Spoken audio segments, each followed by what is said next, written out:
Welcome to Raging Bullets, a DC Comics fan podcast, episode 448.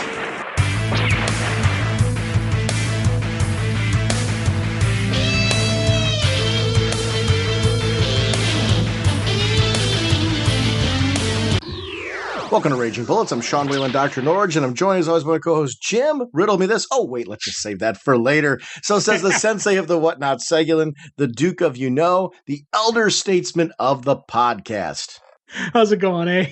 On this episode, we're going to be talking a little bit of Grayson. We're going to be talking about the Batman Annual, and we're going to be talking about the brand new book, Superman, Lois and Clark, issue number 1. We are proud members of the Comics Podcast Network, the League of Comic Book Podcasts, and the InfiniteComics.com podcast partnership. We are sponsored this episode by DCBService.com and InStockTrades.com. Jim, what's going on at DCB Service? Well, I'm always about the bundles, and we have 2 great Vertigo bundles. Number 1 bundle, Sheriff of Babylon number 1, New Romancer number 1, Lucifer number 1, Last Gang in Town number 1, 75% off. Yes, all 4 titles, just $3.96. Vertigo bundle number 2, all the remaining new Vertigo titles, 50% off. All 8 titles, just $16.42. But wait, there's more, because it's time for Cowabunga! Batman Teenage Mutant Ninja Turtles number 1. Written James Tynion IV. Art by Freddie Williams II. 50% off, only $1.99. Remember, they're a digital partner, whether you do Comixology or you do My Digital Comics. If you link those accounts and shop through their online portal, 5% of those purchases will go towards your DCB service order. So be sure to link those accounts. Doesn't cost you anything more and saves you some money over at DCBService.com. Over at InStockTrades.com, they got their deals of the week. Get Euro has Blood and Sushi hardcover, the sequel to the original smash hit, 50% off, only $11.49. They've also got Multiversity Deluxe Edition hardcover, 50% off, $24.99. Smallville Season 11 Lantern Trade Paperback, 50% off, only $8.49. Those are some of my favorites, too, so I'm glad to see that those are out there. Latest releases, Convergence Flashpoint Trade Paperback Book 1, 45% off, only $10.99. Just amazing things going on. For a Star Wars fan out there, they have Star Wars Legends Epic Collection, Volume 2, Empire, 42% off, only $23.99. It's a great time to be a comic fan, and if you're looking for the opportunity to catch up with some great titles, go over to InStockTrades.com. I do want to shout out, they have a 70% off, I should say, of select DC Archive titles, and those are those hardcover collections, those 70% off while supplies last, over at InStockTrades.com. Mr. Segulin, what kind of a podcast are we? Raging Bullets is a spoiler podcast. We go in-depth into plot lines, story twists, and whatnot of the comics we're discussing on today's show. So, if you haven't read the books, you may want to come back later so you can better enjoy the show. Let's talk some comics. Come on, Skreel. Let's pay these Plutonian beam makers a visit.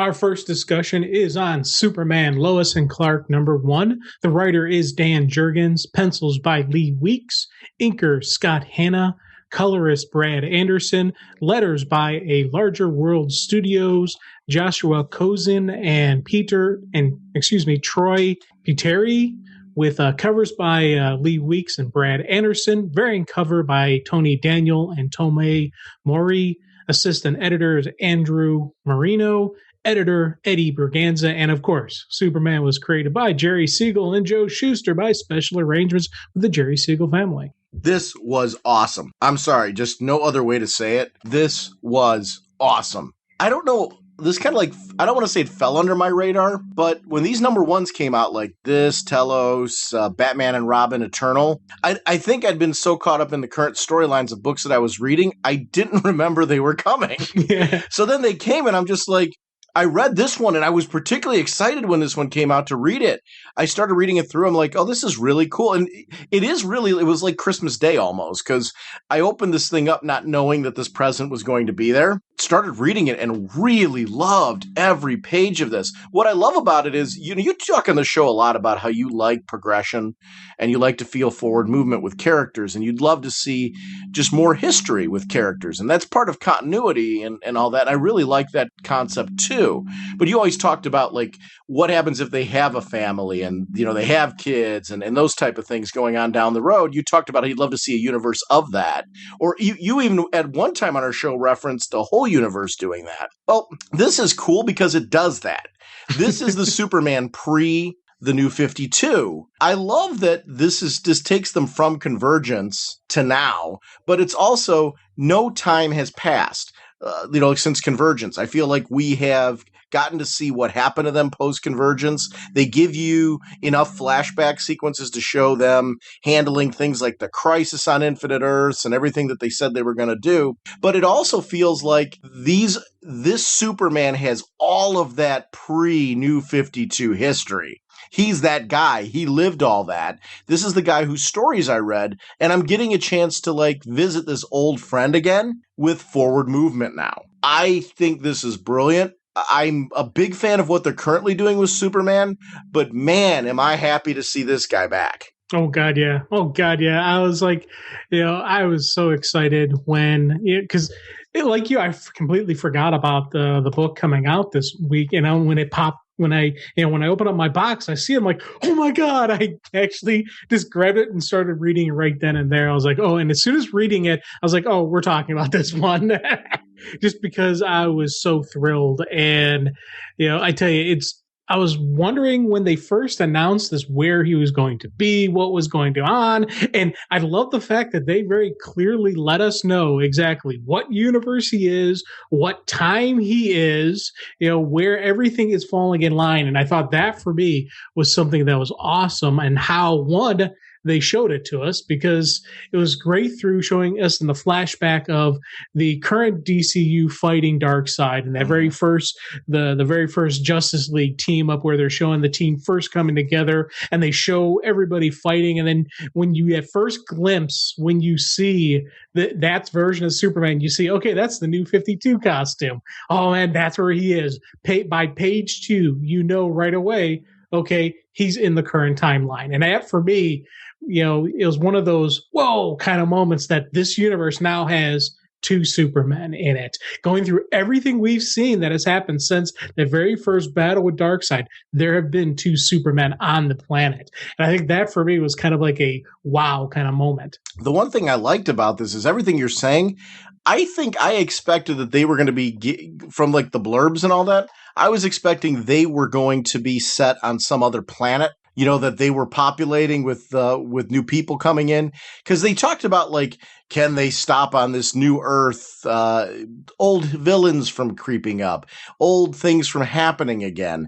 And something about the blurb said that. And I guess I was under the impression that somehow they were going to be transported to some new Earth that was populating itself. Kind of like what's going on in the Earth 2 book, if I'm making any sense at all. I love this so much better. Because I was going to say, I agree with that. That's when I was reading it, that's what I was thinking as well, that it was going to be a completely different Earth. And I was not even remotely thinking that he would be back on this Earth, back on this. And it's funny because this is really his same universe, but it's just gone through the Flashpoint conversion. So he is really on his Earth, but it's not his Earth anymore. And I think that notion is kind of cool for me. Yeah, that's the part I'm really digging too. Everything you're saying.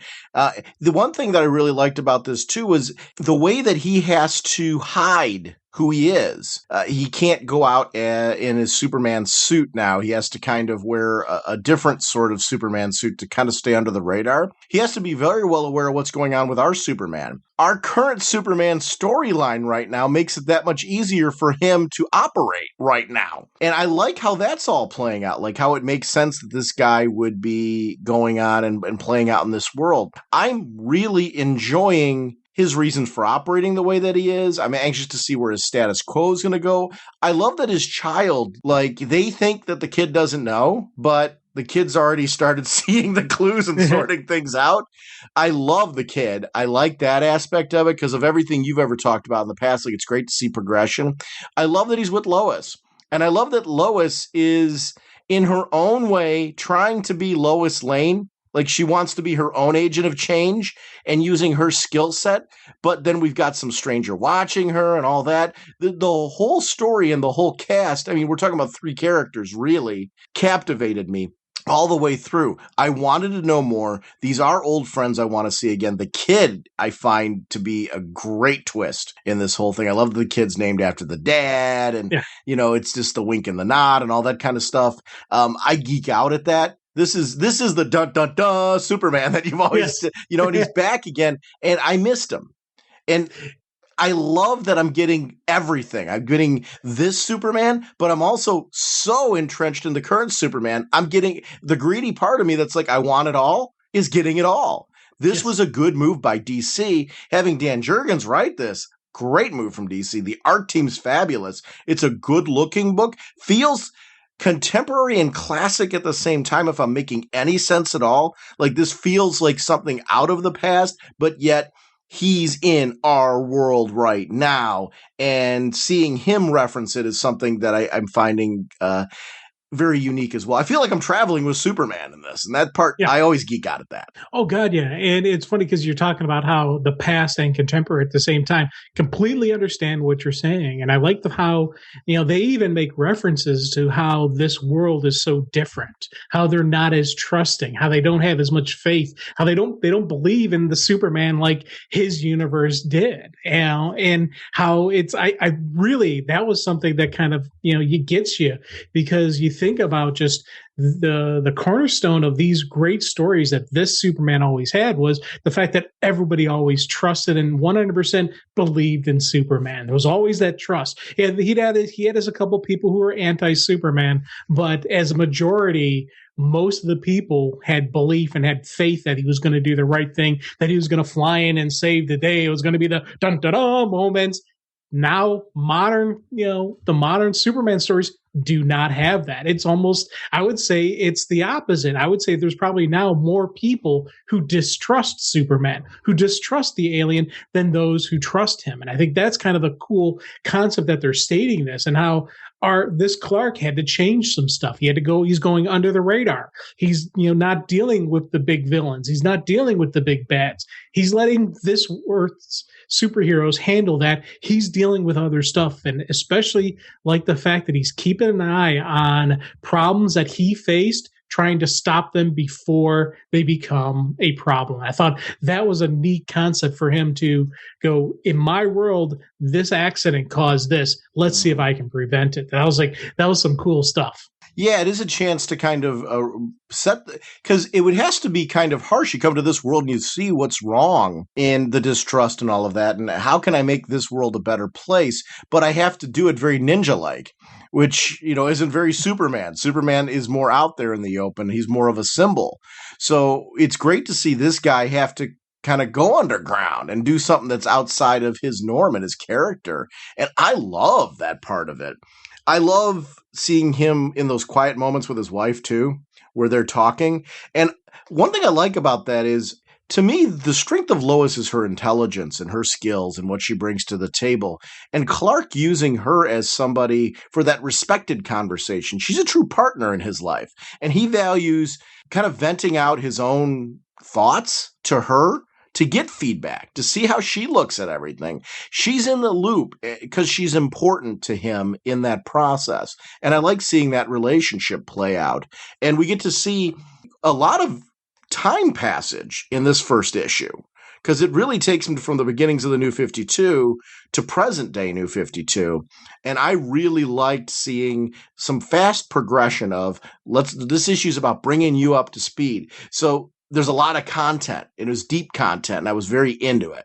Yeah. And it's, one of the things that we always used to talk about was how Lois always kept proving over and over time again why this man with these godlike powers would be in love with her. Mm. She's just a regular quote unquote mortal, but you can see just the strength of character, the intelligence, everything about her that makes you say, yes, this is why Superman would, be in love with her. This is why Superman would want to share his life with her. And I love the fact that right from the very beginning, we are seeing that with her.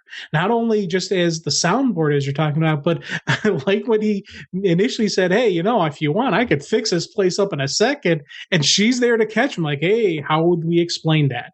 The guy's already questioning how fast we fixed the tractor, and I like the fact she's there catching him on that kind of stuff and just making sure, keeping him, kind of reeled in. It was that cool partnership between the two of them. The power fluctuations that he's experiencing, I want to know more about those. Like, where are they coming from? What are they connected to? Is it connected to our Superman in any way, shape, or form? I want to know what's going on with him with the power fluctuations, because he talks about dragging the trench and how it wasn't, because this is a very powered Superman. We're used to the one pre-New 52, being a very powerful character. So for him to be having power fluctuations on any level, he still dragged the trench.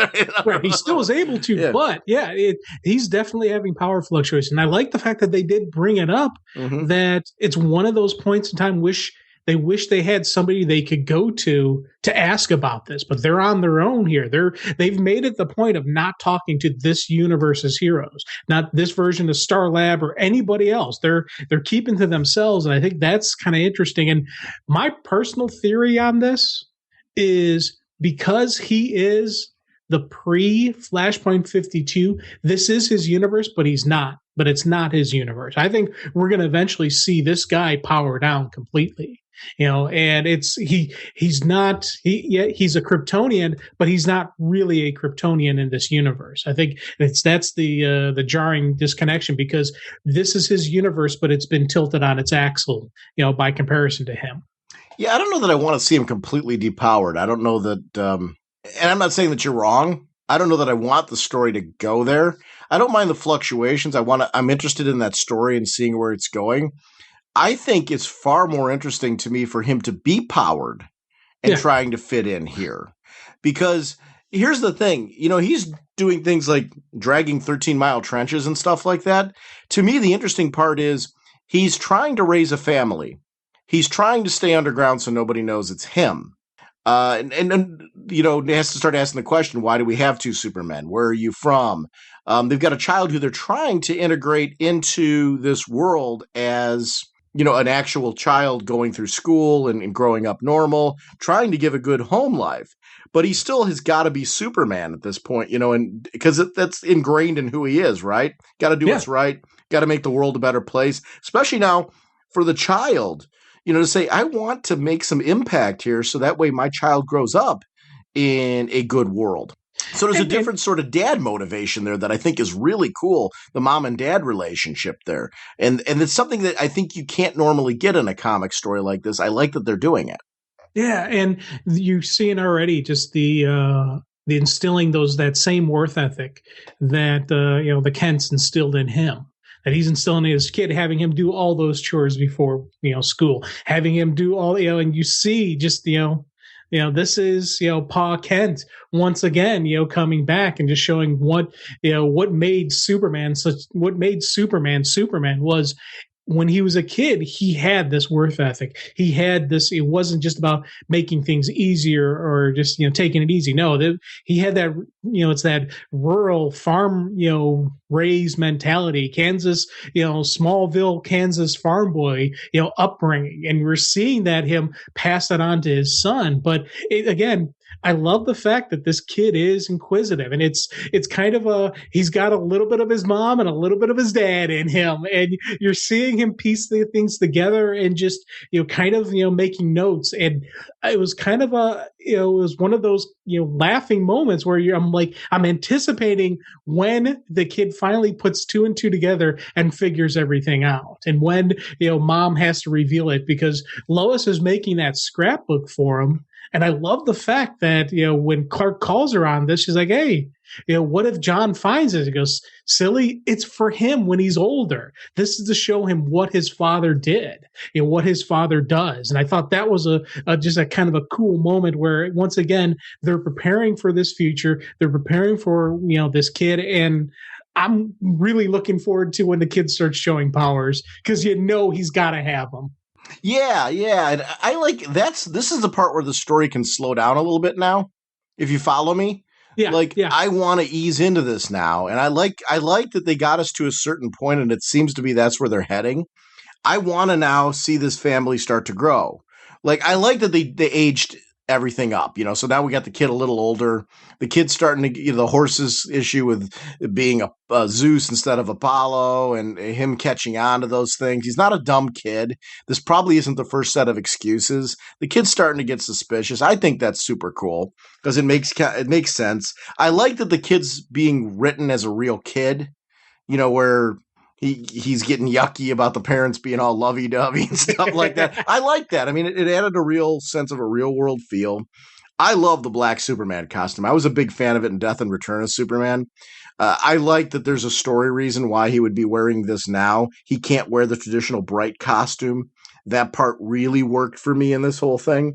I like the bearded look, actually. I think that's kind of a nice throwback with Superman. He's got a beard. He's got to look different than this world. He doesn't want to look like an older version of this world's Clark Kent. So he has to kind of be careful there. And that part really works for me. This is really, really interesting. Yeah. And it's funny because with the kid, when you think about when he's in elementary school and he's watching the breaking news of basically his father saving the Excalibur ship, and the thing that caught my attention, it was something I caught on the second read through, is the teacher throws out the math problem. And John is completely not paying any attention to it. And finally, when he gets caught and busted, as he's going up to the board, he throws out the correct answer. So he was here. He was doing kind of that, that multitasking, just where he's listening to the thing, but his brain still was firing. So this isn't a stupid kid. This is a smart kid. So Yeah. I like seeing just how, again, showing that, he's kind of going to have this little bit of people are probably going to think of a little bit of a doofus, a little bit of an outsider, which is something Clark always was when he was a kid growing up. But there is something more to him. So I'm really excited for this kid. I want to see him. I want to see him more in action. Yeah, that's really exciting to me, seeing more of that. I like that it's clear he's watching this blur. Do you think he knows that it's his dad? Or do you think he's just interested and excited in space and travel? How much do you think this kid knows at this stage? I don't think he knows at this stage. Mm-hmm. I think he knows something's going on. Like his parents aren't. He's got suspicions that the parents aren't completely being honest with him, but I don't think he thinks that that's his dad. But I think he does. I think he probably is just following breaking news, something cool, fascinating to him with just, with this, he's not this kid. He's not just a Lancaster Elementary School, California kid. He's looking big world. He's thinking outside the box. And I think that's going to be he's going to be looking to the stars. And maybe it's one of those things where he's looking to the stars and doesn't realize it. Why? There's just something in him calling him to that world, calling him to that life. I think it's part of that little bit of his father, a little bit of his mother. His mother's, both of them are journalists. Both of them are reporters. Both of them have that investigative, personality. So naturally, he's going to have some inquisitiveness as well. So I think it's, combination of that. I don't think he knows it's his dad yet. And that's what I'm wondering. Those are the moments that I want to see when he finds out the truth and goes, oh my God, that's my dad. I love that he's a likable character. That's really important to me because I already love Clark. I already love Lois. If you don't like the kid, you got a problem. So in the first issue, the kid's got me interested. I'm interested in following the kid. You got to show me some value in him being there other than the fact he needs to be a character. And he needs to be an important character in this, and I feel that he is. So this family is already something I'm ready to follow. I love the last page splash is setting up exactly what we think it's going to. This creature, this villain's going to be facing against Superman at some point in time, and I want to see it. This is a vicious one because he chops this guy's head off because of the fact that he was honest and said, "Hey, if I had the stone, I'd be taking you down right now." And he's like, "Well, it's a good thing you don't, because I'm going to be going after it and anybody who tries to stand in my way." I want to see more of what's going on here. Who is that villain? Is it a villain we've known from the past? Is it a new villain? I don't know that I care either way. I just want to see where it goes. Yeah. My guess is, what's his name? Hank Henshaw has that stone thingy they're talking about. Because you think about it, they talked about how the ship lost contact with the ship, and everything, and then, when Clark is able to kind of rescue them, sort of, Henshaw's freaking out, like, help me, and so I'm wondering that's not just a throwaway. No. There's something going on with all these pieces are connected. So, looks like this universe, we're not going to get a cyborg Superman, or is he going to be created a different way? Well, we got a cyborg Superman. Remember? Oh, yeah, we do. But it's not this guy. Yeah. No. It's Supergirl's dad. Supergirl's dad, right. Oh, right. Shoot, yeah. Now, this is a female, right? From the armor in the last panel? What, the big bad with the... Take a look at the last panel. Yeah. Face-to-face with Intergang. Is that armor implying that's a female? You know what? I never noticed that, and that could be a female. I'm not 100% sure, but... Yeah, I know. I to be honest, I didn't... I didn't until just now. Didn't know. Yeah. So I don't know. I'm trying to figure out I guess I'm trying to figure out who the character might be. Yeah. But I tell you, it's kind of cool. I'm glad we're going to get some Superman fighting some big aliens. And, but again, how does he keep that classified? How does he keep that hidden? There's so many different ways they can go with this story. We're still going to get a cool, powerful Superman stories, but he can't be all bam out there in the spotlight. He's got to stay hidden. He's got to stay secret. So I'm really excited for this. I want to, I'm loving what we got in our current Superman, but I'm like, yes, I'm hooping and hollering here. Do you want to talk a little bit of Grayson? Oh, sure. Our next discussion is going to be of Grayson number 12, a fine performance. The script by Tom King, plot by Tim Seeley and Tom King, pencils and gray tones by Mikel Janin, inks by Mikel Janin, Hugo Petrus, and Juan Castro. Colorist is Jeremy Cox, letterer is Carlos M. Mangual. The cover by Mikel Janin, with a Green Lantern 75th Anniversary variant cover by Andrew Robinson. Editor Rebecca Taylor, and the group editor is Mark Doyle. Batman, of course, created by Bob Kane. And this is interesting. We were talking about how to talk about Grayson because we want to talk about the annual. We want to talk about this. And because this is one that I requested. I really wanted to talk about this issue of this particular. This is Dick Grayson going back to Gotham for his first time encountering Bruce Wayne as we know him now. Bruce Wayne doesn't know Dick Grayson. He doesn't have his memory. And we get to see the two, thanks to Alfred and what he's learned from Alfred. Dick Grayson has to show up in disguise using some of Alfred's techniques. I've always liked that part of the Alfred story, that Alfred was the one that brought the acting chops to the Bat family. I always thought that was a great addition to the mythos, because you figure Batman was raised by this guy, and you want to believe that Alfred's history has lent itself to give Batman some edges that some of his training didn't. And it does add some more value to Alfred, not only in his interactions with Bruce, but also when he interacts with others. And I geek out at those moments. This issue was, to me, pure fan service and done so well. It's clear that the creative team are fans of Batman history. I love that this book felt totally Grayson at the same time, while in a very geeky sense, it brought in such intense Batman history here that in his interaction with every single character here. And I thought it nailed every interaction in a way that showed, again, progression of all of these characters since the New 52 has began.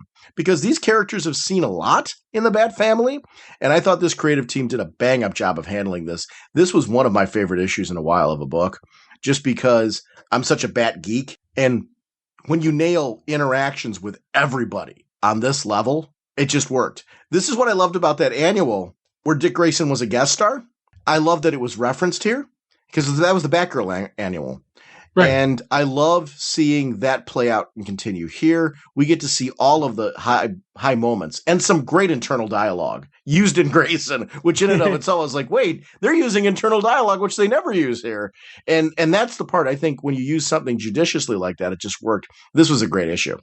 Yeah, and it's funny because the with this issue, because I love the fact that he referenced how he got kind of a lazy or sloppy using the spiral technology, and he had to go back to it was that going back to the basics, going back to where they are, the performers. They're not liars. There's a difference, and it's about that whole just that belief in how and what the whatnot behind the presence and behind the presentation. And I love just how that was just leading through, where you're doing a couple pages where he's putting on the makeup and they're talking, and Alfred's giving him that final talk, and then you get that full page spread of just casual, relaxed Bruce, and all the commentary and the thoughts that are running through, Dick's head, just the memories, all the flashbacks, everything that he ever dealt with when he was Robin is completely different with this guy. This is not that Batman. This is not that Bruce Wayne. And I just love just seeing how, casual Bruce Wayne looks in this. He's like, hey, you need something? I got a butler, he can get you something if you want. Well, hey, if you change your mind, you can just kind of hear a relaxed voice that you would never in a million years think Bruce Wayne would do. Even just when they start talking about the fact that, it just that regular dialogue between them. I was like, man, this is cool. This is awesome. And then right at that moment, when you have this really nice kind of calming moment, bam, Agent Zero comes in and like, oh, so much for your time off. So much for your fun.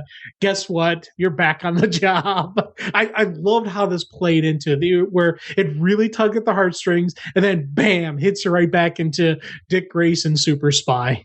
And I love that Bruce wouldn't have seen him with that because of the fact that he was knocked out. That was a really well done usage of Bruce Wayne there. I love the interaction between the two, where Bruce starts opening up to Dick Grayson about, the challenges to not knowing who you are, hearing things about yourself, not knowing what'll happen if you change again, and how it keeps him from being quote unquote happy, which is really what his family's hoping for him. And it's not that he's sad. It's more of a, hey, it's a struggle to kind of fit into this world, not knowing everything. I like this kind of calm, at peace Bruce Wayne, but yet there's still kind of a confidence to him, which I'm finding really, really interesting. I don't know if we're going to get to talk about it this episode, but I do want to at some point jump to that Batman annual and talk about what happened there, because I think that's very telling on what's going on with this character.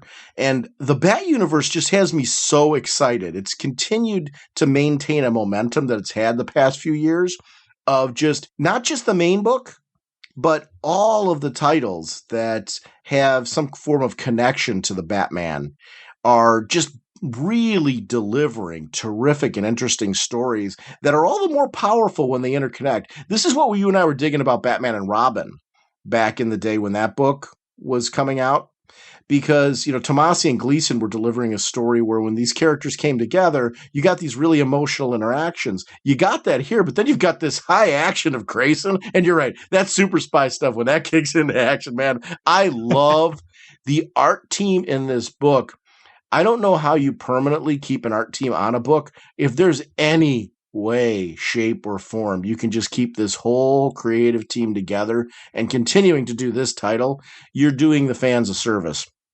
Oh God, yeah, and it's funny that fight sequence, not of course non-traditional panels, flipping through, but you got to take time to read it and then reread it again. And I love the fact that I swear, 37, you're the only hero who apologizes before he hits someone. That to me was one of those moments I was like, yes, that's Grayson right there, baby. And I like just showing him go up against her, and again, she's as they're fighting, the makeup and disguise, everything's coming off, and she's like, no, you're back in the game here. This is it. But I love just, again, you're talking about the arts thing. You see the motion go across the page. This is one of those things where I'm glad I did pick this up in digital, and I'm looking at this nice laid out, on the screen here, and you're just like, wow, that looks just absolutely really awesome. Dick Grayson kind of leading this to, what, I can't live like this anymore. Things have to change. I don't think this moment means anything if Dick Grayson's like, I came here with Spiral because of Bruce. Bruce is no longer in the equation. I don't have the directive. I've accomplished everything I was starting to do for Bruce, but what was phase 2 going to be? What was phase 3 going to be? I don't know. So I need to come up with that myself. And this is really, again, one of the things that was great about when Bruce was on the shelf after he died after Final Crisis was it gave Dick Grayson a chance to take this role, to step up and be a leader and to show what he can do himself. And I think when Bruce came back and then we got the Nightwing title again, Kyle Higgins really did a great job of building off of that and keeping that going when Dick was a solo character in that. This book continues to evolve the character and to show him again in a role where he is evolving and moving forward and becoming his own man. He's been through a lot in the past year, and that is going to affect him. But at the same time, he came out the other side and still maintained his integrity as Dick Grayson. And we as fans got to geek out about that this would change somebody else in negative ways. In Dick Grayson's case, it's more of solidified who he is. He knows who he is and how he would operate in almost any situation. That makes him far more interesting. You can change his background and you can change the people that he's working with, but you can't change what makes Dick Grayson who he is at his core. That says a lot about the strength of knowing who you are as a person and what your belief system is. And that's always the big brother thing with Dick Grayson, right?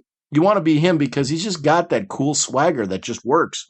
The Jason Todd bit, oh my gosh. Was I geeking out? Do you call this internal dialogue when you see all this? Because it's interesting for me is I'm trying to put a label on it. And it's funny how with this book in particular, because it really doesn't do internal dialogue. Right. These are memories. This is internal dialogue. It's memories of the past. This is memories and because you think about it, traditional internal dialogue, I don't think we're still not getting traditional internal dialogue here.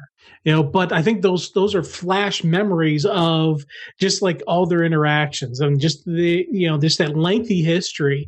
You think about it when a lot of times when you meet somebody or you see somebody that you haven't seen for a very long time, there's a lot of key stuff that's going to flash in your head, and I think that's what these moments are. These are those moments of, whoa, kind of just the history that these three characters have had together. And I think that, so you can't really call those inner dialogue. And I like the fact that they're doing it this way because in a way, there's still some unknown questions as to what's going on. How much is Dick Grayson getting away with? The thing I really loved about this is he's taking some serious lumps here because he lied to people closest to him. Didn't bring anybody in. It was only him and Bruce. They were the only two that knew. And, other than Spiral knew that they were recruiting Dick Grayson. But otherwise, he was dead to the world. And Lex Luthor knew. But I loved how this played out between them because they're really calling on the issue. We are the guys that, Bruce got away with being Bruce. And we knew his issues. And the one thing that always made us get through it is we were our support pieces. We were the ones we could go to. And this is the Tim Drake we love, right? The Tim Drake that had that relationship with Dick Grayson, which has been hard to, I think, show in the New 52, only because of the fact that there was that compressed Robin timeline. So how much of that history is there? I loved this because, first of all, it showed Jason's relationship with Dick Grayson being stronger than we realized, but also Tim's relationship being stronger than we realized in the New 52.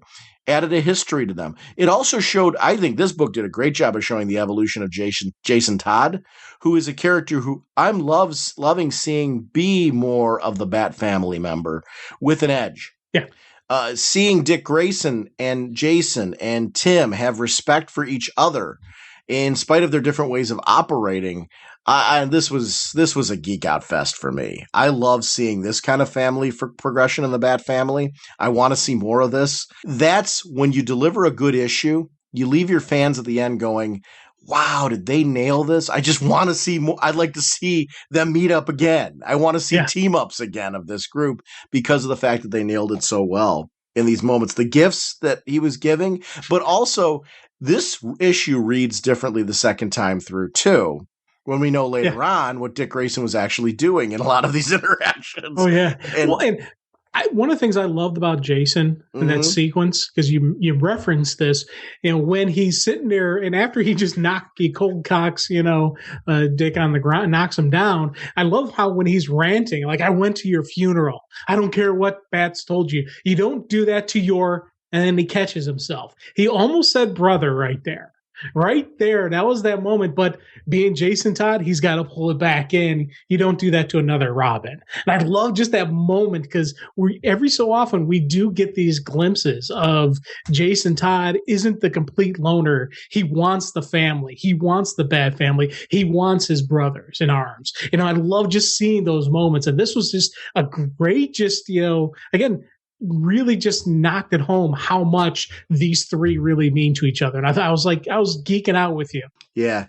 That's one of the things that I loved that he was using that code. It does read so much differently partway through because he's telling them something and he's delivering real emotional thoughts to them, but he's delivering in a way where Spiral's not going to know what's coming. Yeah. Well, and I like Jason almost gave it away. But Tim caught him. Using that, and Tim catches him. I was so loving every bit of that. What a real geek out. I also loved seeing the progression of costumes with Nightwing and Red Robin and Jason Todd, them growing up a little bit in the New 52 because we don't get to see much of that. My favorite page, there's certain times where you need to use full page to show an emotional moment. And to me, the Punch had that.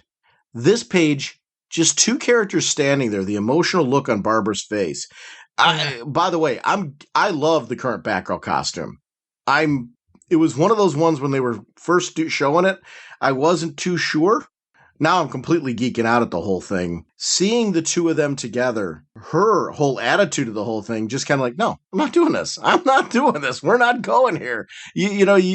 Her way of handling it was so totally different, which it should be. Their relationship is very different. But Dick going to their history, Dick going to the fact that I know she's going to catch me.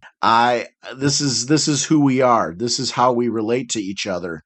And I just loved how that whole thing played out between the two of them. That page with him free falling and her catching him, that just, there's art spreads where as a bat, I'm like, I want this animated. I really want this animated.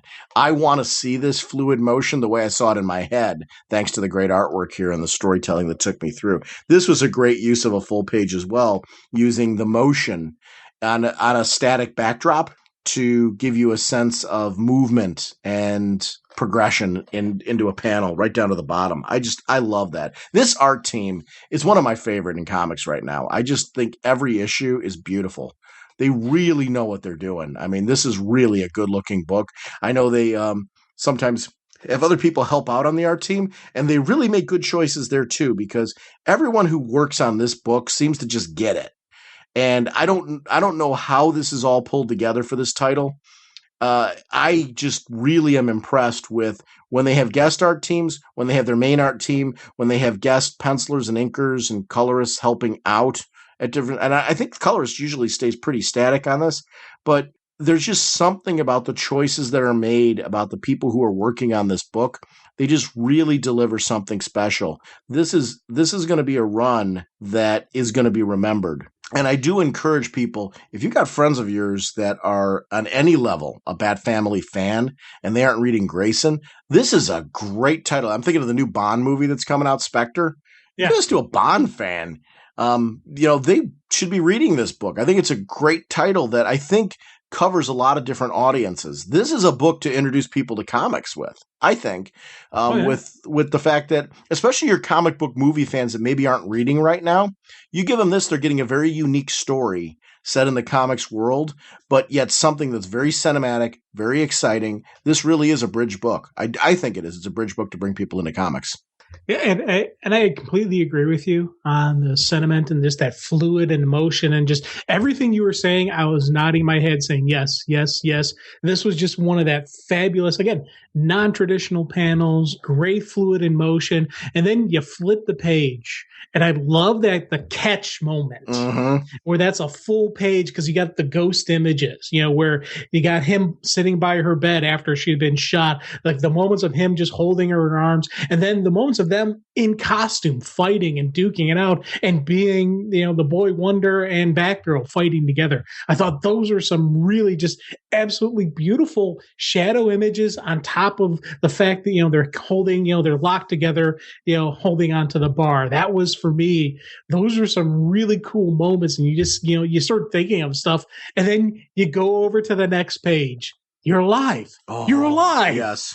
I loved him and Damian meeting up. That for me was that was another one of those I was hoorahing moments just because I love the little monster. And I always thought him and Dick Grayson together were just that absolute fabulous Batman Robin combo. I loved with him when Grayson was in the cowl and he was actually Batman and Damian was his Robin. I thought that for me was just a great moment that I was like, man, those are some cool stories. So you get this in here was absolutely wonderful. And I was just sitting there, just you take time reading all the little bubbles, all the little memories and flashes and whatnot that I don't know what we're calling them yet, but you read all those moments in the time and these two were together. You're just like, man, that's cool. And then it gets even, you flip it over and you get to that really awesome hug where you actually see Damian smile. You actually see Damian happy. And I was like, wow, that is awesome. I love that he jumped and cartwheeled in, did the typical Damian move in. The two of them were just really thrilled to see each other. It really is, talk about a relationship of older brother, younger brother, really showing here. This is stuff that, I don't know, when you have that Robin progression and people go, it doesn't work with the new 52 and all, honestly, I don't care about the math. You can suspend my disbelief all you want, but all this stuff that supposedly happened in that smaller time frame with the Robins, that I don't care. It's too good. Maybe every hour a story was happening. Right. It's fine. I don't care. I want this history with these characters. It's really important that this history is still in play to me. And I'm glad that they found a way to compress it or make it work because that moment paid off. The Barbara Gordon moment paid off. Jason Todd, Tim Drake paid off because of the fact that history is still in play and it still works. These are really good choices that DC made when they did the reboots in keeping certain things and, letting it be driven by the needs of the writers. Because this issue is a great example of a creative team going, hey, we have all these toys to play with. Think of how much more this means if we put these moments in here. If we use them in this, we're going to pull up the heartstrings of our fans. We are going to give them that geek service moment that they want. These issues only matter if they're done judiciously. You don't want this every month because if you do it every month, it's going to get tired and it doesn't have the same impact. When you take Dick Grayson and keep him away from everybody for a certain amount of time, and he's got to face them with the heavy, varied emotions that are going to come from that kind of moment, and you deliver it this well, oh my gosh, is this a special issue? This is going to be one of those shortlist issues that I'm always going to remember going, remember that issue of Grayson when he came back? And it only matters if you had the 11 issues that and some that preceded this. So it's something special about this particular title. This is really a special run. Then it leads into this Clue Masters Code thing that, again, wasn't a throwaway from that Future's End issue. And it shows each of these characters, great use of the artwork to show each of these characters back in their status quo, quote unquote, following through on the clues they were given by their gifts from Dick Grayson. I absolutely adored how this all played out. Yeah, I know. And again, it was the team ups and just everybody had their different assignment. They had their different piece, the puzzle. I like the fact that the job to beat the guy up was Damien's, and he put in there, he also put in there, I'm not allowed to kill the guy. Really, really great stuff. And then at the end, we get to see as Matron's face flies out there, now Dick Grayson knows who she is. Agent Zero knows who Agent Zero is. It's Luca Netz, Agent Zero. The subject is now identified. And it wasn't Matron, I'm sorry. I'm, mixing up my characters there. But that was a great moment because now Dick Grayson has information that he needs. Oh, yeah. I love this moment because it was kind of neat what she was saying, how she's, trying to, basically saying, you're back here. We watched everything that happened. It was touching, very touching. And I love how as she's slowly talking, her face is slowly revealing. But one of the cool parts for me was when she was sitting there telling him, Matron, Tigra, all of us at Spiral, even me. It's important that you understand that you're not alone. Do you understand it, 37? Do you understand? Yeah, I get it.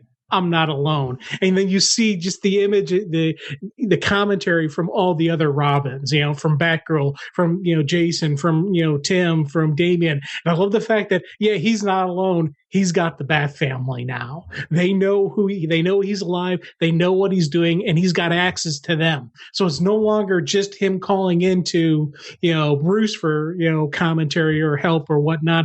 He now has his active, his crew is active, and they know, and it's going to even change how this story even plays out even more now. It's, I'm really excited for what the future is going to hold in Grayson because it's not, it's still going to be Dick Grayson, super spy. He's still going to be doing his thing, but now he has the access to the Bat family, to the Bat network. And the fact that he knows who's subject, who Agent Zero is, he's got an identity on her. They know now who she is. So now they can start taking down Spiral. So I'm really excited to see where the Grayson story goes from here.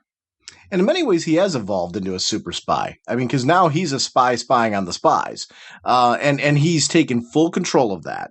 He is in charge and running the show now in his own way. He is running his own game with them. And I like that evolution. The story's ready to go to the next level at this point. And I really like that that's something that's fed over time. Can we talk a little bit about the annual? Because you and I both want to talk about, I know you suggested talking about this one. The script is Tim Seeley. The plot is Tim Seeley and Tom King. Pencils by Alvaro Martinez. Inks by Raul Fernandez. Boy, am I tongue-tied. Colorist is Jeremy Cox. Letterer Carlos M. Mangual. Cover by Mikkel Janin. Editors Rebecca Taylor. Group editor Mark Doyle. Batman created by Bob Kane. Superman created by Jerry Siegel and Joe Shuster by special arrangement with the Jerry Siegel family. Apologies in advance for any name butchery. This goes back to what I was saying earlier about how this book has really enjoyed great art, whether it's the main team on the book, any guest artists that have worked on this book. They've really made some great choices in making sure that this book has a certain look, a certain style, and a certain feel. Right from the cover on this one, where you've got Superman in the background, smiling, Dick Grayson in the foreground, smiling. There's something, again, going to it, feels classic, but modern in its own way. This is very much their personalities are coming out here, and you're seeing two characters who right now I'm adoring the stories that are being told by both of these characters. And I wanted to see this team up, and man, did they nail this. Oh, God, yeah. And I love the opening with the flashback to the past. So we're seeing the young Dick Grayson with Batman, and we're seeing that very first team up between, with the Batman, Superman, Robin team up. And I love just, again, the Dick Grayson Robin costume. I do like the fact that was his costume. It wasn't the traditional, the old school Robin. He had his more, it's associated, it's always been associated with me for Tim Drake's costume when he upgraded it. Well, now they're saying no, Dick Grayson also had that costume. That was Dick Grayson's style, not Tim Drake. Tim is the Red Robin from Going On. And, when they first introduced, the fact that, Tim was never a Robin, that he was always a Red Robin, there was always a little bit of kind of moments, but seeing Dick Grayson in action, seeing him in the costume, even seeing, I love the fist bump, nice work, Red, back at you, Blue. I love just seeing those moments and seeing him in that costume going, he's the Robin. Okay, there you go. I was like, man, these are some cool stuff. I love this flashback opening of this issue. I love that the costume's a nod to the classic Robin costume, while at the same time saying, yeah, in a modern era, why would Batman not give him as much armor as he has? Yeah. You know, and I mean, it does fit. You know, you go back to the classic days, Batman's suit was cloth. There wasn't all this armor that there was today. So the old pixie boots thing worked. It did. That costume worked back in the day. Today, it doesn't make sense. So in the New 52 going this route with it, I love the wink and a nod to the classic look. I love that the cape has a darker look to it. Why? Because in a modern style, you'd say, yeah, he's doing this costume as a nod to the Flying Graysons, to his family, to things like that, to his own history. But at the same time, we're wearing a darker cape, so he's able to hide in the shadows and things like that. So there's enough history here, enough of what I love about classic Robin, while at the same time modernizing it, making it very today. It really all comes together and works. I agree with you. I really like this version of the original Robin costume. I think because it's a reboot, of a soft reboot, whatever you want to call it, that works for me even more.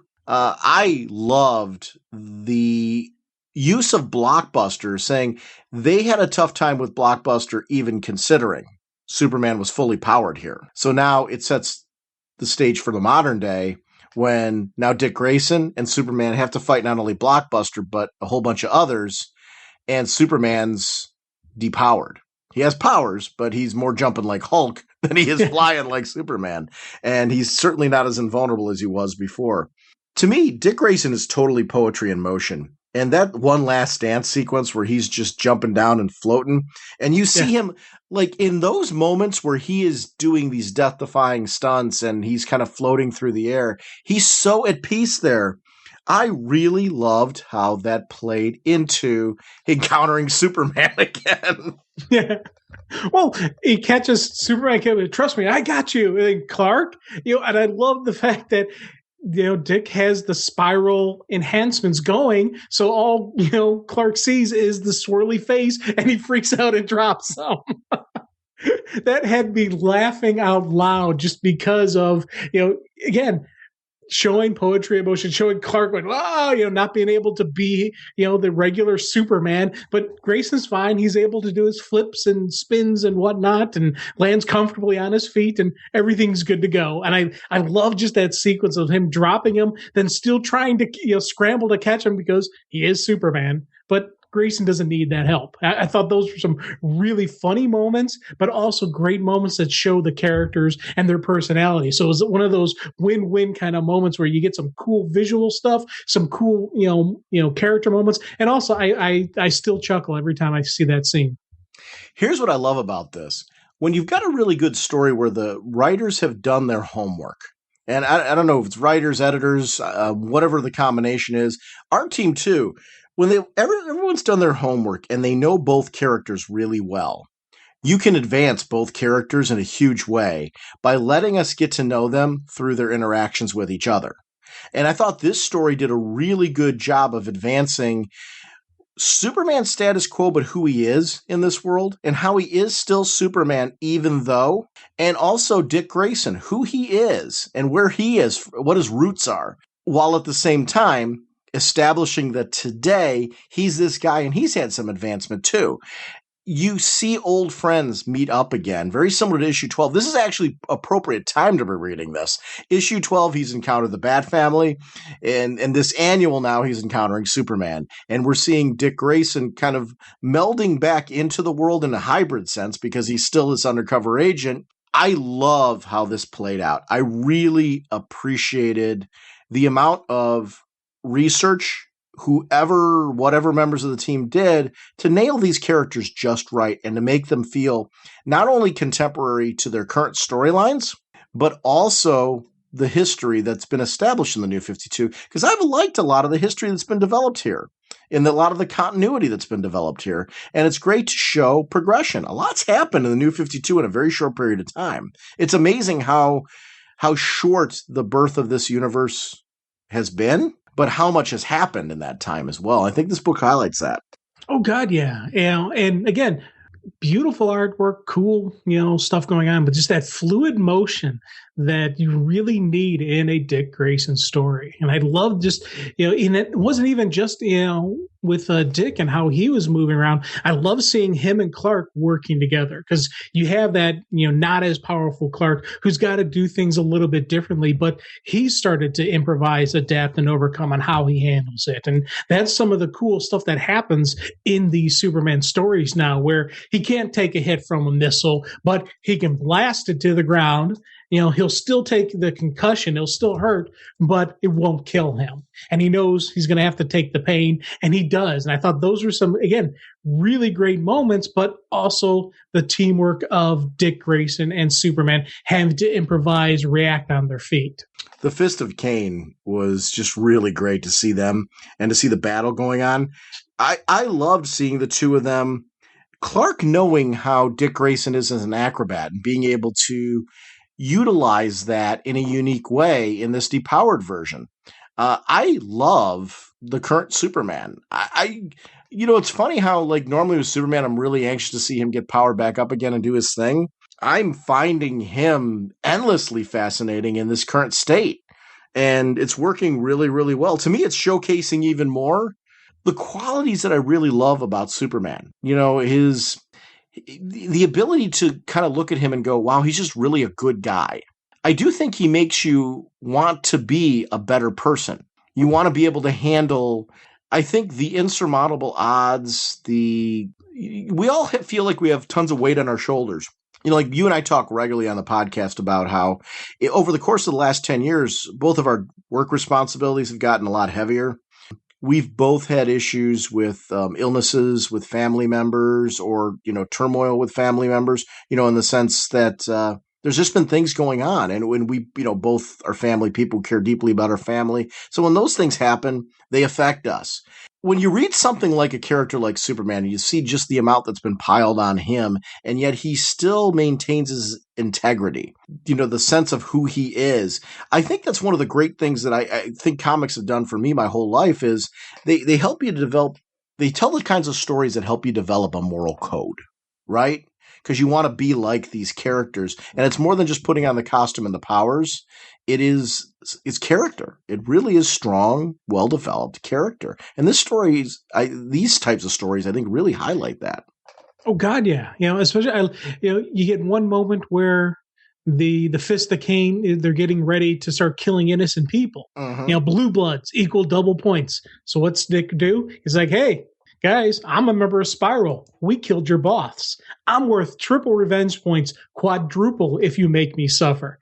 Completely pulled them away from any innocent people. Completely made himself a giant target. And then as he's going, he's basically helping, Clark get out of there because Clark's still recovering because, again, he's not super. And I love just those moments of him completely throwing, hey, bullseye right here. Come on.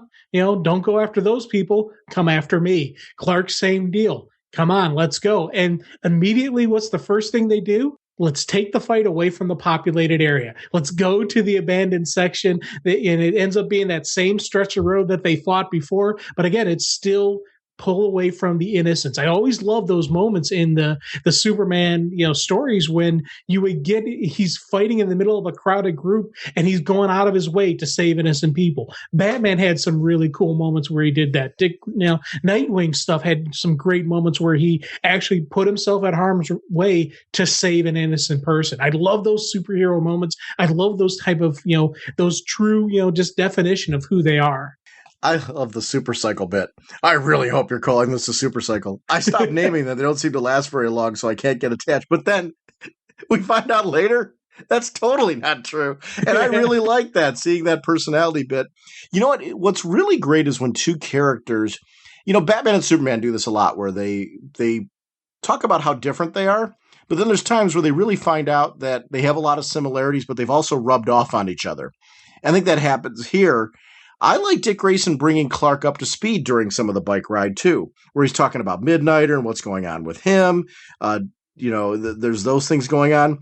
But as this fight chase is going on, I love the bit where the girl pulls up with the gun and Dick Grayson lets the face sting drop and goes, "Hi there."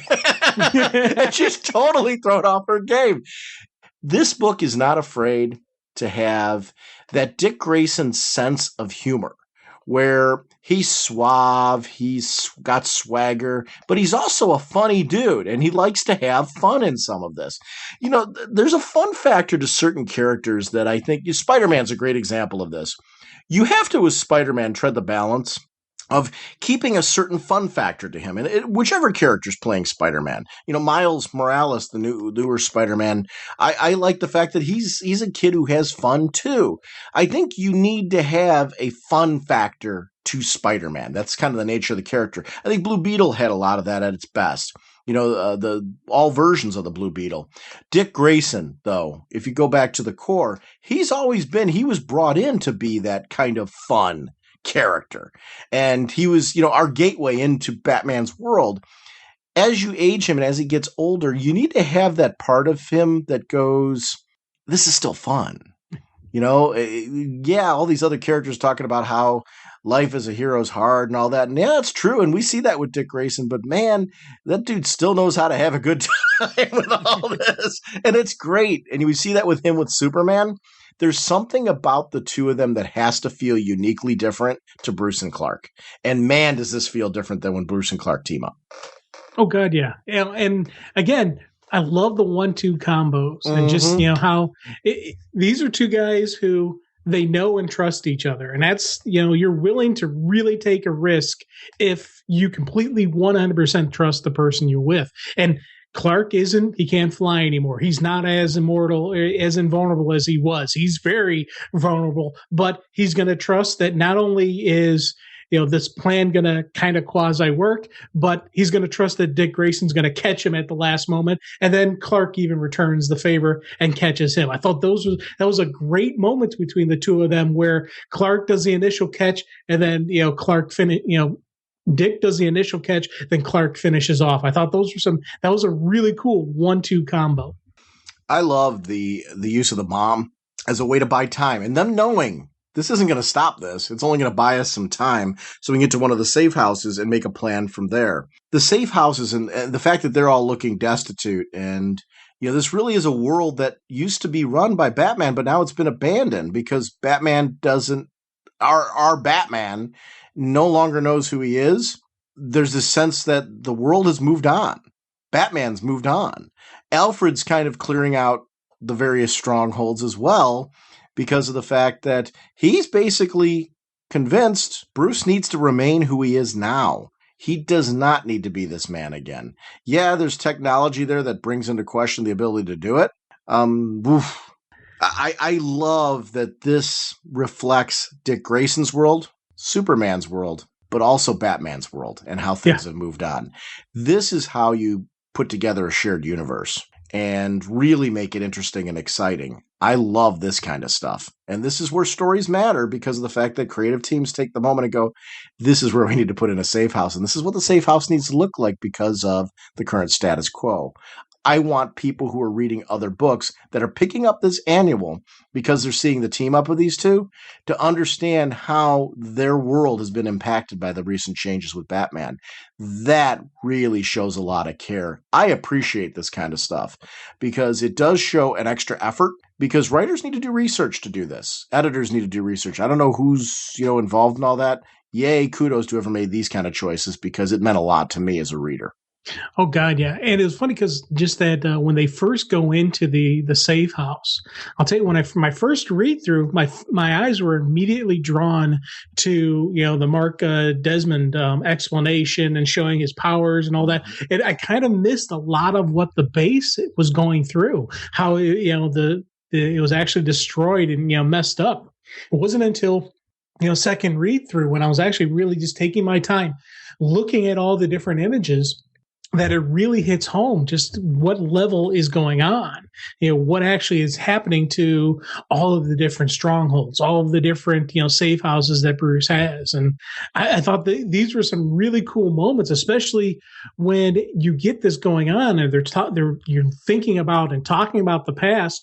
But then even, when Dick Grayson goes into his talk about Nightwing and Flamebird, and the legend behind how, Nightwing always repaired what Flamebird destroyed. And it was just that nature of the reborn and starting anew. And that's where the name comes from, and all this really cool just history and legends and lore. I was like, man, this was just a perfect place for this, because it was such a, such destruction and desolation around them of what was this great, Batman, the Batman stronghold is now in ruins. Well, it can be once again. It's kind of that whole, this can be reborn again. I love just that sentiment and that thought behind Nightwing. Yeah, that was the part that I really liked. I liked that was something from the previous universe that survived this. That Superman being the wink and the nod to his history was a part of this. I think it's an important part of Dick Grayson history. And it does show how much he looked up to Superman. Because that Batman, I was listening a few years ago to the Batman Superman radio shows, where they were teaming up. And I was a big fan of World's Finest growing up as a kid. And that was a book that World's Finest, I had a funny reading experience with that. I've always mentioned on the show that I didn't have much of a budget. So that was always one that I read in like 3 comic packs or things like that, World's Finest. And I always loved it because who didn't love, if you love Batman or if you love Superman, who didn't love the opportunity to read all those characters together? But a lot of those I also read dinged up from flea markets and got to read a lot of classic World's Finest that way. And such a great series of team-ups in those books to see those characters together and the way that they interacted. They had some really cool adventures. These are characters that have meant a lot to me. And it's great to see that so many years later, writers have found a way to keep them feeling contemporary. These feel very current. They are reflecting today's events. And these are characters that still matter in today's world. We want to be better. We want the opportunity to have people who are better than us, because you want to rise to something, right? I mean, who doesn't hope that they could fly or jump really high or have as much swagger as Dick Grayson, right? In spite of all this, that's the funny part. In spite of all their turmoil, you still want to be these characters, right? Oh, God, yeah. Yeah, I still, yeah. You still want to have, but it's funny because there's certain times when I'm like, I really don't want to be these guys. I'm glad I'm just reading the story and I'm not them, because there is a level of hardship. There is a level. And I love these moments, when they're in the bunker, when, Clark's saying, hey, we can reach out to Lex, and just you see, Dick Grayson, the guy who's always the positive, the guy who's always that, hoorah kind of, that leader, that person you want to follow, that person you want to be your buddy. He's like, no, we can't do this. That he's a monster. And I love just seeing how, Dick Grayson kind of isn't the same person. He's like, I've changed, but Clark knows you're still the same guy. You're still that same person. And these are just, again, some really great moments between these two, of two people who know their true selves, who know this is who you really are. And it was just, I was like reading these things going, man, this is some cool stuff. And this is a non-action sequence, but it was absolutely some of my favorite parts of this issue was this debate going back between the two of them, because of do they bring in Lex? Do they not bring in Lex? What's going on here? I love the snark of Lex Luthor. Yeah. Because it's that ego. Those are the moments like you love reading Lex, but I would want to punch Lex. Oh yeah. Especially in these type of moments, because this is a well-written Lex Luthor. Because you can actually, what I love about this? I could see Michael Rosenbaum's Lex Luthor growing to be this guy. Yes. And that was one of the things that I loved about Smallville with the character development, was seeing that character kind of grow into being this guy. And I love that it does, in its own way, thematically mirror the comic progression of this character. There's times where you like Lex. I love his role on Justice League and what's been going on there. But man, when you see him in these moments and how he messes with Superman, you can't help but want to punch him, right? Especially because now he's not only messing with Clark, he's messing with Dick Grayson. Yep. I love that moments of where he's like, yeah, I thought to myself, Why not kill two birds with 100 rounds of 45 millimeter LexCorp steel? And I just that one moment you're like, is he going to double cross him? No, he's going to prove that he's smarter than everybody else, so he's not going to. And I love just that, again, those really cool Lex, moments where that snark, son of a, where you do want to smack him and you do want to see him get his own. But the part that I thought, kind of had me, kind of gives me some hope on hope is the fact that, Clark, brings up the fact that Lex doesn't believe. Lex thinks I'm a faker. He may actually think I'm 100% faking and I'm not the real Superman. And I'm hoping that that's going to be a way they're going to bring, this to fruition, where eventually when they tell the full story that they're telling right now of a depowered Clark, when he gets back to full strength, maybe they can convince people that no, Clark Kent wasn't the real Superman. Here's the real Superman now. Yeah, and I don't know how they're going to do it. And I don't know that I care. I'm enjoying this story now, so I'm content to see where this story is going to go. I'm sure they've probably got a progression path planned for this. I'll be just really happy to read it and see how this all plays out and where it goes.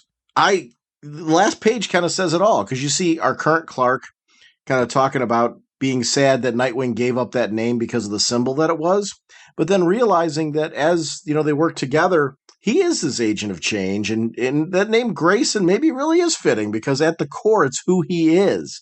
It's not Nightwing. It's not a legend. Dick Grayson's his own legend. And I liked Superman. Superman has this way of summing things up sometimes that make you just go, yeah!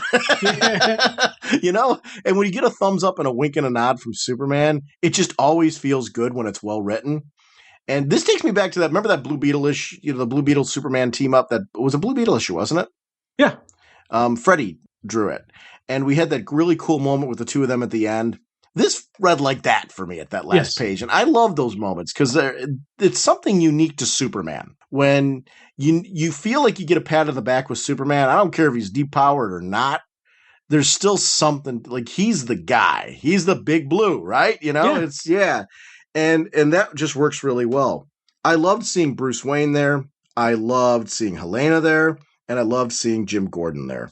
And just seeing how that evolution played out. This was really a well-done annual. Terrific stuff. Oh, yeah. Amen.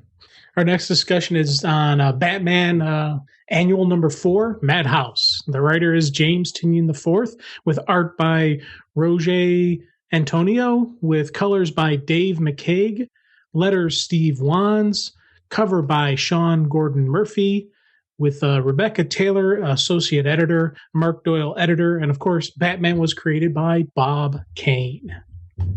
Man, I geeked out at this issue. I also, I don't know if you feel the same way I did. For as much as his memories have gone, did we see glimpses of Batman in this issue? We saw him throw down. We saw him fight. You know what? There's part of that is muscle. Part of it, there is some muscle memory in there, and part of me wonders how much he really doesn't remember. Part of me is starting to think there's kind of flashes that he's not telling anybody. You go back to when the Dick Grayson and him were talking, and he's talking about just how it's weird not knowing where he is and not knowing, not having a complete understanding of who he is and what's going on. Part of me thinks is he does have some memories. He's getting like some just, ghost images in the back of his mind that he doesn't understand. But in this issue, we saw some fighting. We saw some physical stuff that, Bruce Wayne, who's working down at the, working in the community center, wouldn't know how to do some of this stuff. And I like that. Just again, there's still glimpses of a possibility that, Bruce Wayne will come back as Batman. Now, here's the interesting thing is, as he's entering into the Wayne Manor, he's basically going out of his way to show that he doesn't feel anything about this. And she's trying to encourage him to try and feel something and just say, granted, this was Bruce Wayne, the one you don't remember and what he did to this place, but you have the opportunity now to tear this down if you want, make it something completely new. It's yours again. You get this all back. And it's very interesting to see him start on one level and wind up in a very different place by the end. There's no accident that we did the Grayson issues on this episode, and then we jump into this, because this has been a really good time to be a Bat fan, because this annual, I'm loving the main book with Snyder. I love what they're doing. This is not in any way a slight on any of that. Man, did Tinian do a home run with this baby. Oof.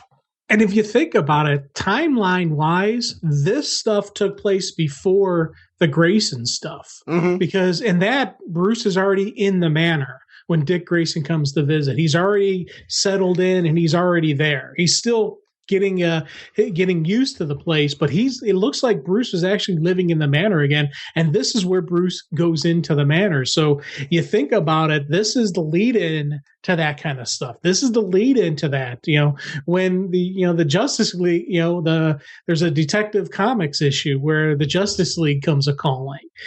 Bruce is already in the manor. So this is the beginning of Bruce getting back into the manor, the beginning of Bruce maybe becoming the Bruce we know, or maybe not. I really like how this story is playing out and how the different creative teams are still keeping true to who Bruce is.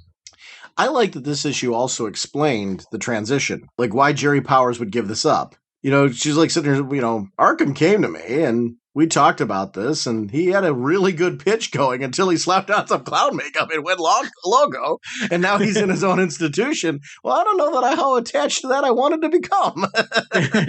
And from a corporate standpoint, right? It makes sense. Why would you want to be associated with the political nightmare that would be Arkham? Giving this back to Bruce, kind of going the way that she did, it all makes sense. There's a storytelling reason behind this that really works. In their case, it's like, we got the Batman brand. That works for us. We want to keep ourselves going in that direction, not associating ourselves with any of the negativity with it. From a business standpoint, this makes logical sense in the story. I loved how smart this part was written. Oh, yeah. And I do like the fact that there is an explanation on how he got the manor back and how he was able to reacquire it, because he didn't actually buy it. He didn't have to shell out any money. Bruce still has some money, but it's not a lot. He's not the multi-billionaire that he was, but he still has enough some tied up elsewhere. He's able to make a little, ends meet. He's now has the manor, which he got because he didn't have to pay for it. So it was kind of a neat way to put him back in the manor without, kind of making you really suspend disbelief as to how he could get it back. It was neat seeing him in town. It was neat seeing him at the apartment, and all, everything they were doing. But I do like seeing him out there. And I do like the fact that when, they first get there, Alfred's talking about, hey, the rose garden would make a great centerpiece for a wedding.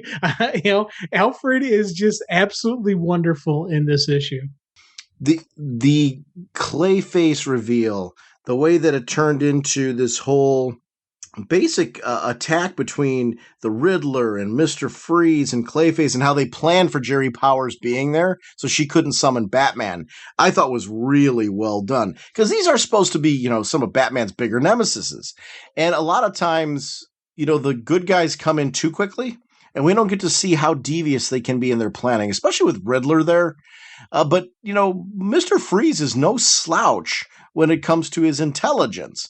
I loved the way that they were portrayed in this, that this was an opportunity for them to not only get to Jerry Powers, but they felt like they needed some revenge on Bruce Wayne, because Bruce Wayne funded Batman, right?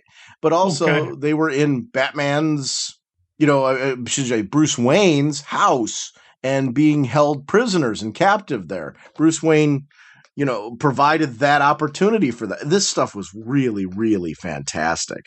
Dude, man, I tell you, the Riddler's strategery throughout all of this was absolutely perfect and wonderful. And I love the fact that this, again, was, multiple layers of their, the Arkham, the police, everybody's thinking, okay, we got Riddler figured out. We're going to keep moving him around, and everything, all the precautions they took, Riddler took that into account, planned it, and was able to still lay down this trap. I absolutely love that. When is strategy stupid?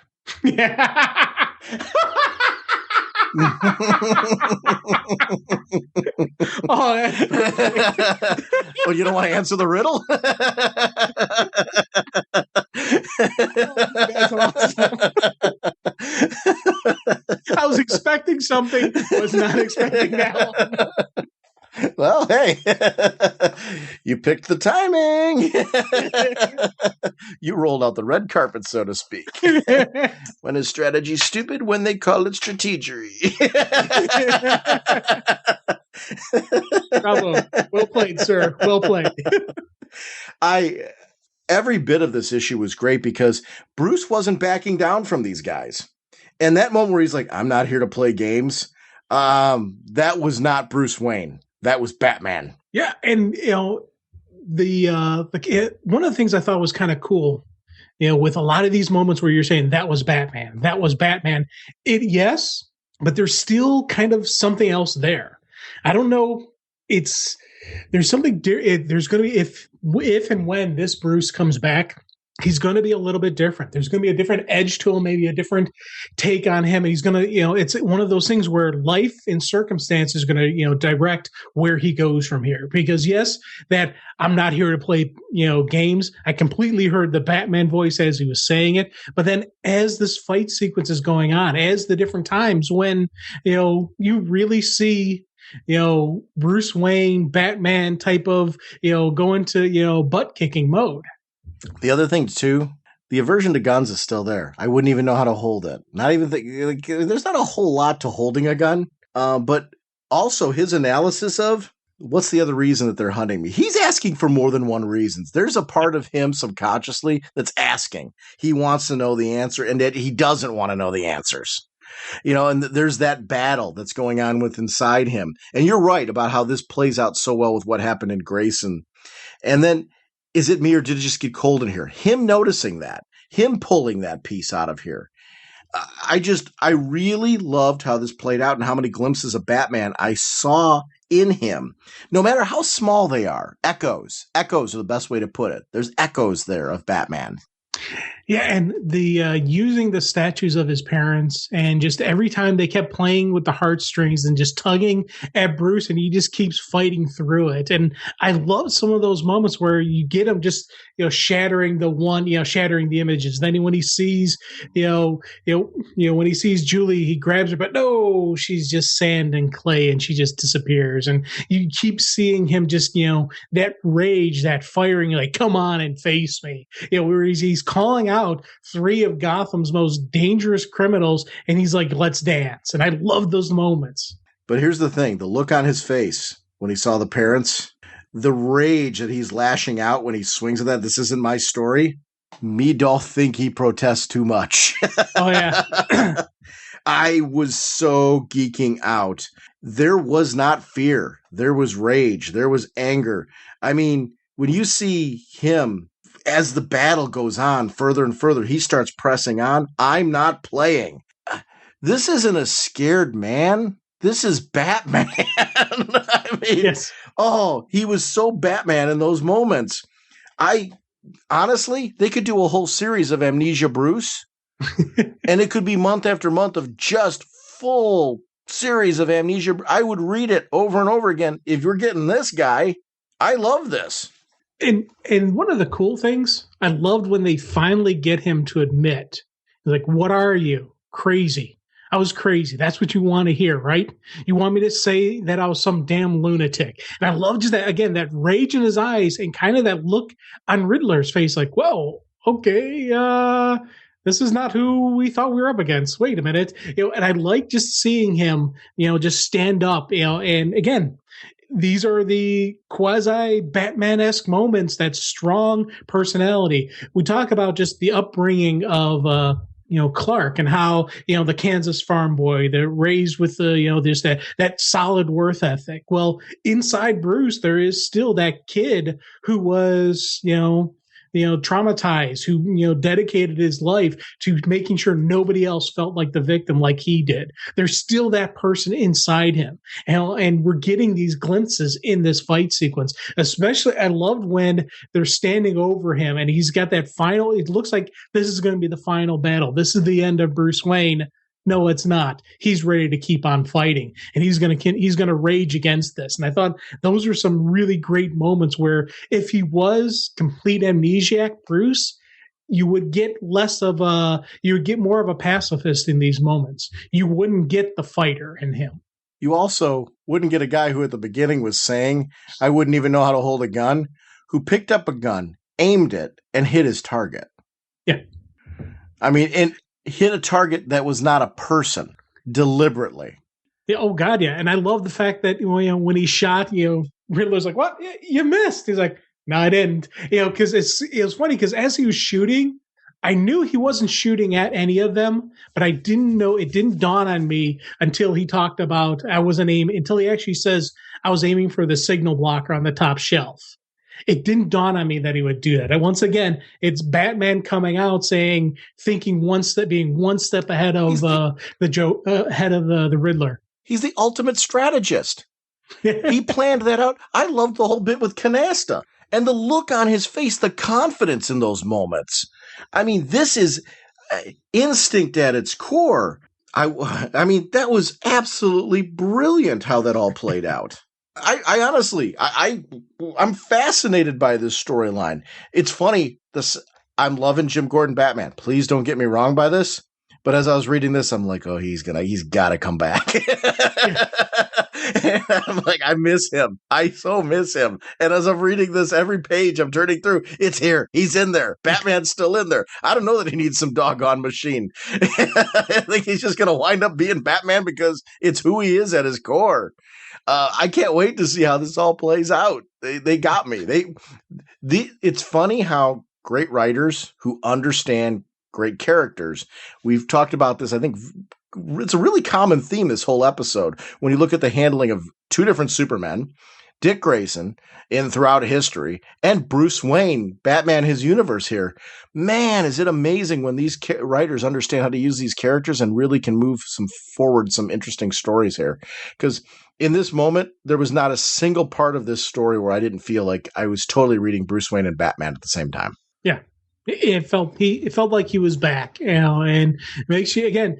We had moments where you're thinking maybe we'll get Clark back, and we'll get back the secret identity and everything. Kind of things will kind of go better for Clark Kent. But now we're starting to think, yes, maybe we're going to get Bruce back. Maybe we're going to get our Batman back. Crazy is holding a grudge so hard you want to destroy a person's life rather than fix your own.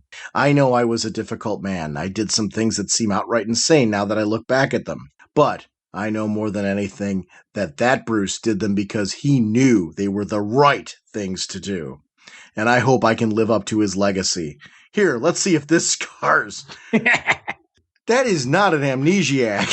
Oh, no, that's Batman right there. That's some Batman moments, man. I mean, I love that, like, manga robot Batman's out there, and Bruce Wayne took care of it. I mean, whew. And the ending sequence with Julie. Bruce, if you think I'm stepping foot in that place until every inch of it has been checked for monsters and lunatics, you really are crazy. And she said, you're awful right. That garden would be an awful nice place for a wedding. What do you think, Julie? He is starting to connect with his life again. He's starting to connect with Bruce Wayne and Batman. What point in time does that mind heal more than we realize? He's got to be in there somewhere. Yeah. It's got to be happening. Got to be.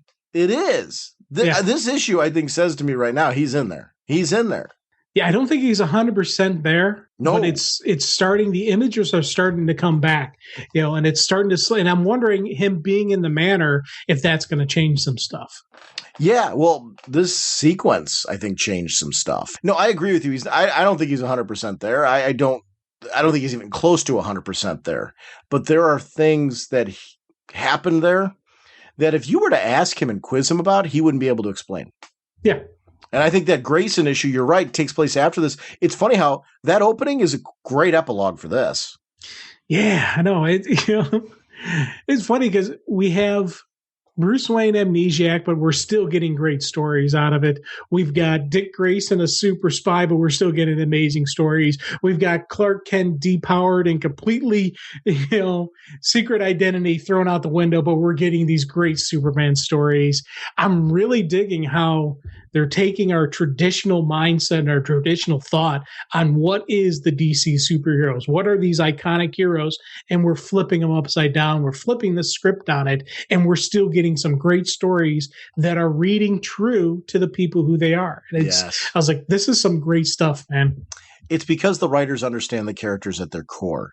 You can flip up the status quo, change some things, make us look at him from like doing what they're doing with Bruce Wayne right now. We're looking at him from a different lens, but at the core, he's still Bruce Wayne, and we're still reading about Bruce Wayne and what happens when he's faced with the conflict of fully knowing what that means. I could not be happier with what I'm reading right now, and some good books for this episode. Oh God, yeah. Yeah. I can't wait for our next one, actually, because you and I've got some stuff we want to follow up on that's going to be really great as well.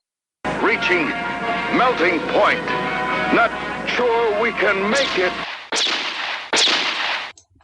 Want to remind everyone about our show voicemail line. It's 1-440-388-4434 or Dr. Norge on Skype. We love having you part of our show, so please feel free to call in with your thoughts on any of the comics that are currently coming out or any of the pop culture topics that you'd like to chat about on the show. We have a show website, ragingbullets.com. It's where we keep you updated with what's going on with the podcast. It's also links to our Twitter.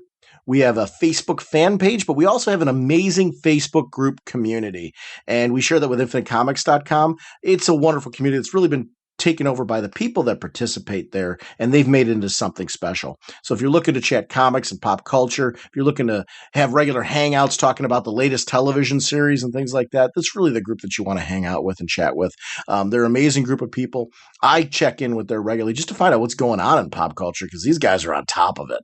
So I want to shout out the whole, I shouldn't say guys, it's guys, girls, the whole community. I tend to use guys a lot for both genders, so I apologize. It's a really wonderful community of people over at the Raging Bullets Facebook page. And one thing to remind you about Facebook groups, I know a lot of times people feel that they get too many emails and things from them. You have the ability to turn that off in the settings. So please make sure to do that if that's been a previously intrusive part of Facebook groups and that's making you avoid joining this community. Because I would certainly join this community and be a part of it. It's just quality people. And I want to thank everyone who's a part of it. We are on Google+. I'm on the PlayStation Network, PSN account. You can find that in the About Us section on our show page. And we love communicating with all of you. So please feel free to hit us up and we'd love to chat with you. Jim, who is sponsoring us this episode? DCBS, the greatest site in the world. We have some great Vertigo bundles from them. Bundle number 1, The Sheriff of Babylon number 1, New Romancer number 1, Lucifer number 1, Last Gang in Town number 1, all 75% off, all 4 titles, $396. Vertigo bundle number 2, all of the remaining new Vertigo titles, 50% off, just $16.42. But of course, we've got one more outstanding cowabunga moment. Batman, Teenage Mutant Ninja Turtles, written by James Tynion IV, art by Freddie Williams II, 50% off, only $1.99. Also sponsors InStockTrades.com. And remember to check out the deals of the week, like Get Jiro, 50% off, only $11.49, or Get Euro, I should say. Multiversity, the deluxe edition hardcover, 50% off, only $24.99. Smallville Season 11 Lantern trade paperback, 50% off, only $8.49. I do want to shout out things like one of the cool things that they do is they put up top sellers, books that are really selling well. And I'm always amazed when I see things like omnibuses, like Werewolf by Night. It's a really cool book, 42% off, only $72.50. You know, a lot of times you miss those omnibuses and you want to get like a large collection of titles. It's great to be able to go over to InStockTrades.com and get those at a discount. We're all on a budget. I like to read more and more comics, and there's a lot of stuff that I miss, or maybe things that I used to have in my collection that I would love to have again.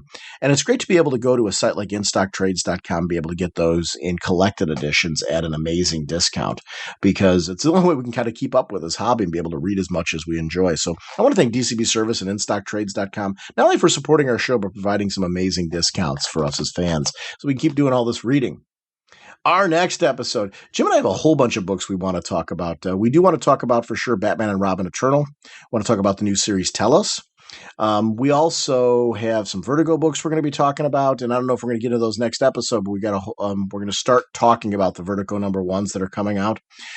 We have a whole bunch of material that we want to get to on the podcast. We also have a follow-up episode coming up. We're going to be talking with Freddie E. Williams II about issue 2 about the Infinite Adventures of Jonas Quantum. So we have that coming on down the road as well for another pop culture and whatnot. We always have fun having Freddie on the show to talk about really comic book development and what it's like as an artist to work with the whole creative team. It's always fun for me to be able to do that, and we appreciate him giving his time for the podcast.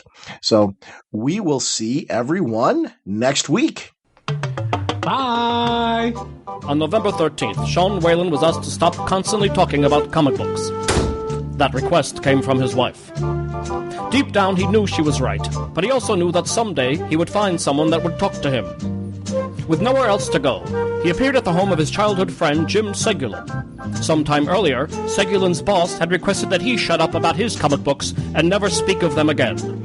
Can two grown men put out a DC Comics podcast without driving each other crazy? It's Raging Bullets, the DC Comics fan podcast.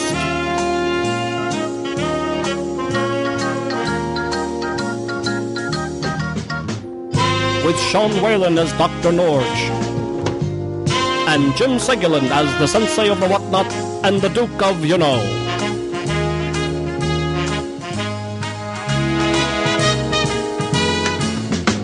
It's a spoiler podcast, so they will go in depth into the plotline, story twists, and whatnot of the comics they are reviewing. So if you haven't read the books, you may want to come back later so you may better enjoy the show.